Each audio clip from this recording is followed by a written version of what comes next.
Hello good morning my dears, welcome to my YouTube channel Jio Shiksha. आज हम देखेंगे class 10th का रसायन विज्ञान यानी केमिस्ट्री में अगला टॉपिक होगा वियोजन अभिक्रिया। तो हम चर्चा करते हैं वियोजन अभिक्रिया। वियोजन का मतलब होता है वियोग, मतलब टूटना। वियोजन का मतलब टूटना। तो जिसमें कोई एक अभिकर्मक होगा वो टूटकर दो या दो से अधिक उत्पाद बनाएगा, उसी को कहेंगे हम वियोजन अभिक्रिया। जैसे वियोजन अभिक्रिया क्या होता है कि वह रासायनिक अभिक्रिया वह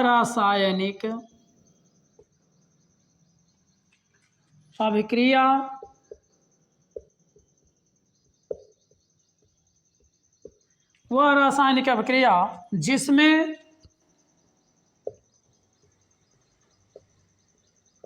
जिसमें कोई एकल अभिकर्मक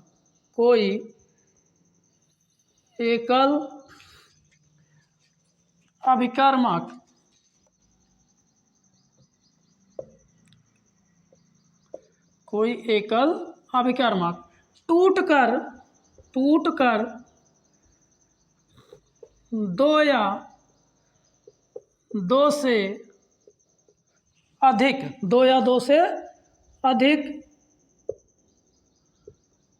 नए उत्पाद का निर्माण करता है,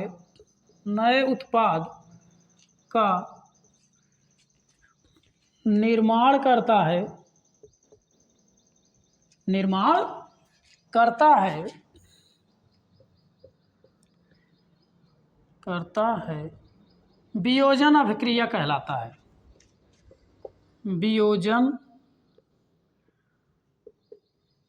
अभिक्रिया कहलाता है।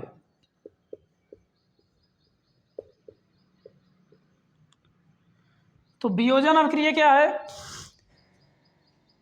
जैसे पति पत्नी किसी कारणवश अगर एक दूसरे से रूठ जाएं तो वियोग हो जाता है। वहाँ पर ना वियोग हो जाता है, मतलब पति का राय अलग होता है और पत्नी की राय अलग हो जाती है, तो वहाँ पर दोनों में वियोग उत्पन्न हो जाता है। तो अलग कार्य करने लगता है और वो अलग। वही कार्य इसमें कि जिसमें कोई एक अभिकर्मक रहेगा, वो टूटकर दो या दो से अधिक उत्पाद का निर्माण कर लेगा, उसी को हम कहेंगे क्या? वियोजन अभिक्रिया। जैसे for example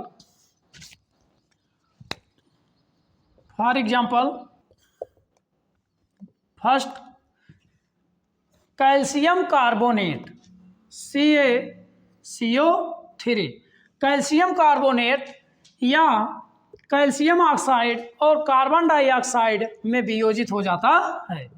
CaO plus CO2 किसमें? कैल्शियम कार्बोनेट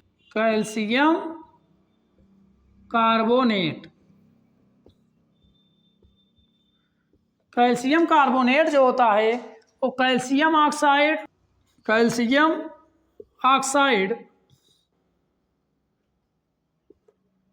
और कार्बन डाइऑक्साइड में वियोजित हो जाता है। कार्बन डाइऑक्साइड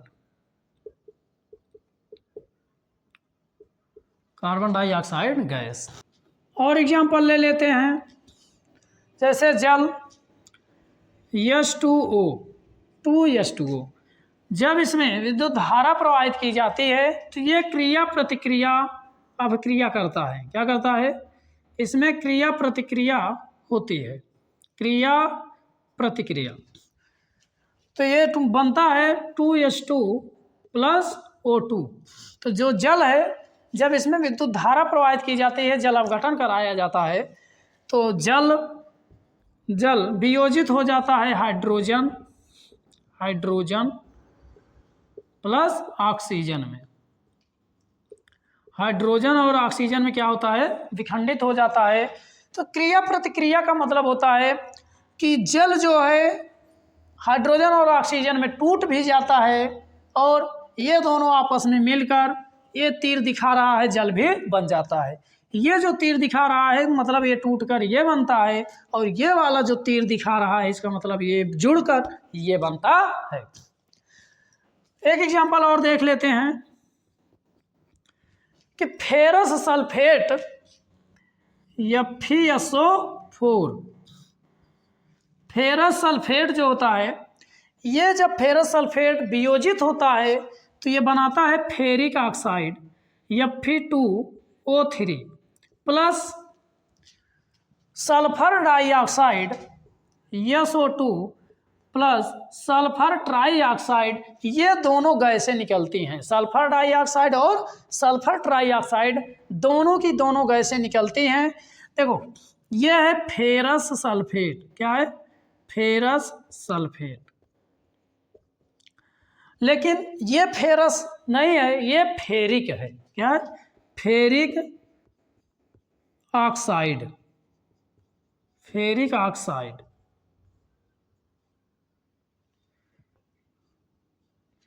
ये सल्फर डाइऑक्साइड, सल्फर डाइऑक्साइड, और ये है सल्फर ट्राईऑक्साइड, सल्फर ट्राईऑक्साइड।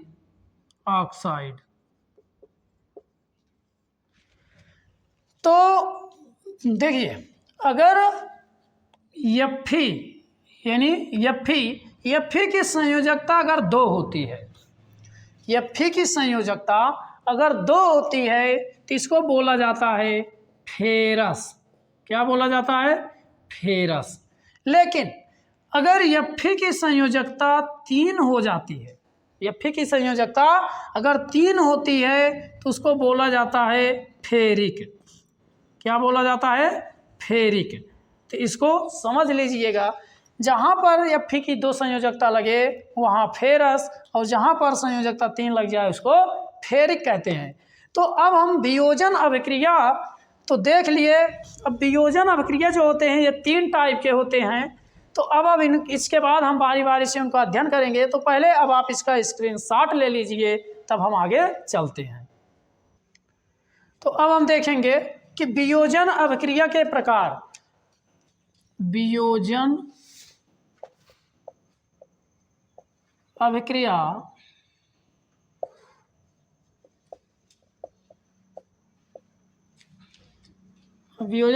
निम्न प्रकार की होती हैं, निम्न प्रकार की होती हैं।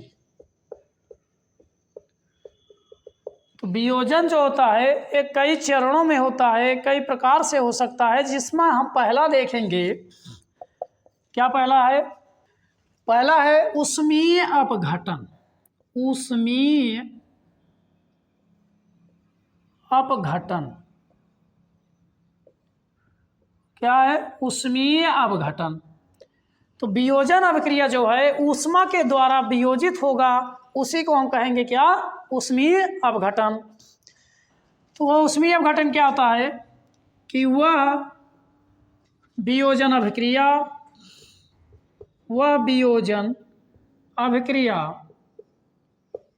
अभिक्रिया जिसमें कोई एकल अभिकर्मक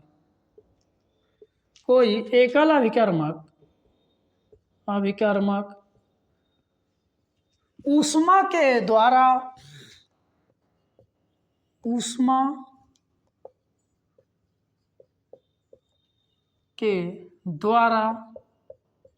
दो या दो से अधिक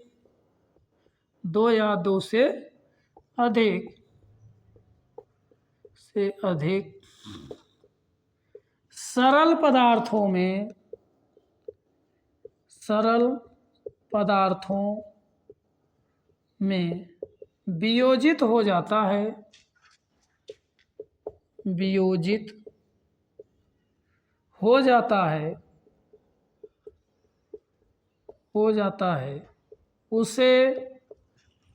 उसे ऊष्मीय अपघटन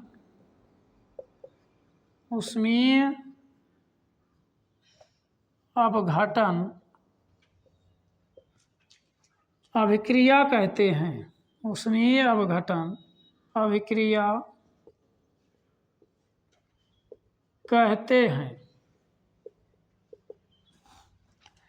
फॉर एग्जाम्पल, जैसे CaCO3 क्या है? Calcium carbonate. Calcium carbonate calcium carbonate ये ऊष्मीय अपघटन कराया जाता है। ऊष्मीय अपघटन कराया जाता है तो ये कैल्शियम ऑक्साइड और इसमें से कार्बन डाइऑक्साइड गैस बाहर निकल जाती है, तो बनाता है कैल्शियम ऑक्साइड और कार्बन डाइऑक्साइड गैस बाहर हो जाती है। एक और देख लीजिए, फेरस सल्फेट को ऊष्मीय अपघटन कराया जाता है। ऊष्मीय अपघटन फेरस सल्फेट जो होता है, जब ऊष्मीय अपघटन कराया जाता है तो बनाता है Fe2O3 फेरिक ऑक्साइड। इसमें सल्फर डाइऑक्साइड गैस और सल्फर ट्राइऑक्साइड गैस निकलती है। यह है फेरस सल्फेट।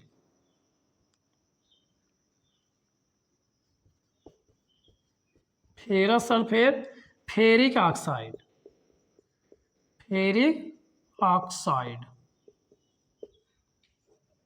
और ये सल्फर डाइऑक्साइड और ये सल्फर ट्राइऑक्साइड। इसके बाद दूसरा है प्रकाश अपघटन। तो जैसे कोई अभिक्रिया हो, वो अगर प्रकाश के द्वारा अपघटित होता है, प्रकाश की उपस्थिति में अपघटित होता है, तो उसको हम कहेंगे प्रकाश अपघटन। तो वह वियोजन अभिक्रिया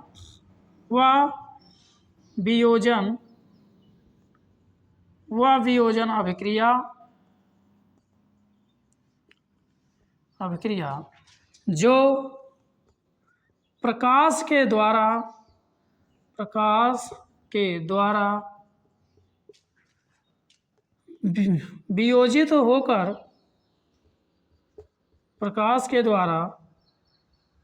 वियोजित होकर नए पदार्थ का निर्माण करता है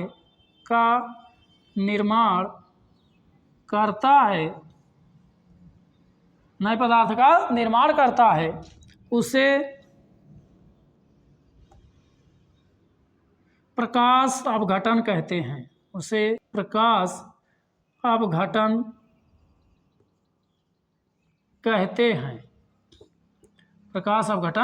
कहते हैं। जैसे फॉर एग्जाम्पल, सिल्वर क्लोराइड। क्या है? Silver chloride.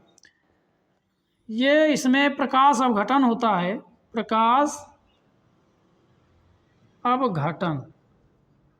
प्रकाश अपघटन के द्वारा सिल्वर क्लोराइड 2Ag और Cl2 में टूट जाता है। सिल्वर क्लोराइड प्रकाश अपघटन के द्वारा सिल्वर और क्लोरीन में टूट जाता है, वियोजित हो जाता है।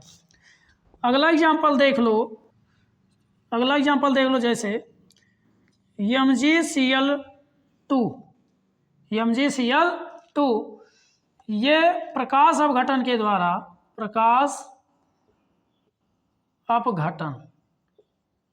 इसमें जब प्रकाश अपघटन कराया जाता है तो Mg plus Cl2 chlorine gas में टूट जाता है। तो आई होप आप समझ गए होंगे, पहला क्या है? ऊष्मीय अपघटन, दूसरा प्रकाश अपघटन। तो इसके बाद हम तीसरा देखेंगे। पहले अब आप इसका स्क्रीनशॉट ले लीजिए, इसके बाद हम अगला देख लेते हैं।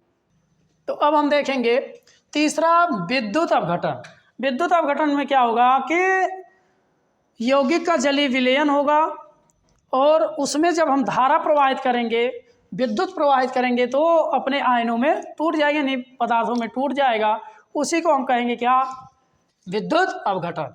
तो वह वियोजन अभिक्रिया वियोजन अभिक्रिया, वह वियोजन अभिक्रिया जिसके, वह वियोजन अभिक्रिया जिसके जलीय या गलित, जिसके जलीय या गलित अवस्था में, जिसके जलीय या गलित अवस्था के विलयन में विद्युत धारा प्रवाहित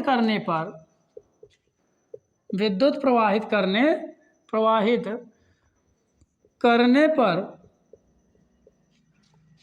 वह दो या दो से अधिक नए पदार्थ का निर्माण करता है, नए पदार्थ का निर्माण करता है, उसे विद्युत अपघटन अभिक्रिया कहते हैं। विद्युत अपघटन अभिक्रिया कहते हैं।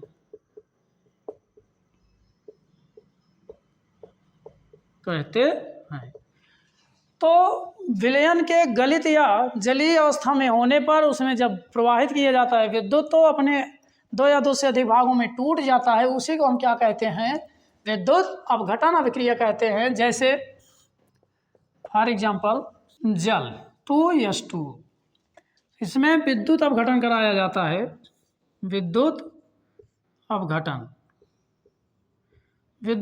कराने पर ये 2s2 और O2 में क्या होता है? वियोजित हो जाता है। ये क्रिया दो पदों में होती है, एक एनोड होता है इसमें और एक कैथोड कार्य करता है। जो अपचयन की क्रिया होती है एनोड पर होती है, ऑक्सीकरण की अभिक्रिया जो होती है वो एनोड पर होती है, और उपचयन यानी कि ऑक्सीकरण या उपचयन की अभिक्रिया जो होती है वो एनोड पर, और अपचयन की क्रिया कैथोड पर। तो हाँ, जहाँ जिसमें ऑक्सीजन की वृद्धि होगी वो ऑक्सीकरण होता है, और ऑक्सीकरण जो होता है वो एनोड पर होता है। जिसमें हाइड्रोजन की वृद्धि होगी वो कैथोड होता है, या इलेक्ट्रॉन की वृद्धि कैथोड होता है, और कैथोड पर सदैव अपचयन अभिक्रिया होती है। देखो दूसरा एग्जाम्पल हम लेते हैं HCl यानी कि HCl हाइड्रोक्लोरिक अम्ल में अगर विद्युत धारा प्रवाहित किया जाएगा, विद्युत अपघटन किया जाएगा, तो ये बनता है H2 + Cl2। तो ये हाइड्रोक्लोरिक अम्ल है, हाइड्रोक्लोरिक अम्ल। तो आई होप आप समझ गए होंगे। अब आप इसका स्क्रीनशॉट ले लीजिए। तो अब हम मिलते हैं नेक्स्ट वीडियो में। यदि आपको ये वीडियो अच्छा लगा हो तो लाइक और शेयर करना, यदि नए हो तो चैनल को सब्सक्राइब करना। इसके बाद मिलते हैं हम नेक्स्ट वीडियो में। Thank you for watching this video.